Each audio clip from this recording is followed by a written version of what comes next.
বউর কথায় ভাই ভাইকে ভুলে যায়, ভাইকে শুধু ভুলে না নিজের আপন বোন। ভাইয়ের বিপদের সময় নিজের বোন ছাড়া পাশে দাঁড়ায় কয়জন আত্মীয় স্বজন। ভাইয়ের বিপদে আপদে সব সময় বোন তার ভাইয়ের খবর লয়। ভাই তো তার বোনের তখনই খবর লয় যখন তার স্বামী টাকাওয়ালা হয়। হতভাগা মেয়েটা নিজের বাবার বাড়িতে আসতে পারে না নিজের মনের মতো। নিজের মনের মতো যদি বাবার বাড়িতে আসে তাহলে ভাবি শুনিয়ে দেয় তার ভিতরে নোংরা ভাষা আছে যত। ঝাড়ু দিতে গেলে দেয় টিনে বাড়ি, খাইতে গেলে দেয় ডেগে বাড়ি। মা জননী তো অসহায়, ছেলের ইনকাম খায়, তাই মেয়ের অসম্মানগুলা নিজের চোখে চেয়ে দেখে।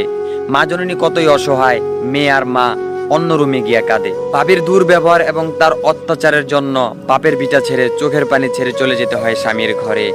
ভাবির মুখের কথার কতটুকু বিষ তা একমাত্র ননদরাই জানে। নারীদের পুরো ব্যবহারটা ডিপেন্ড করে তার গর্ভধারিণী মায়ের উপর।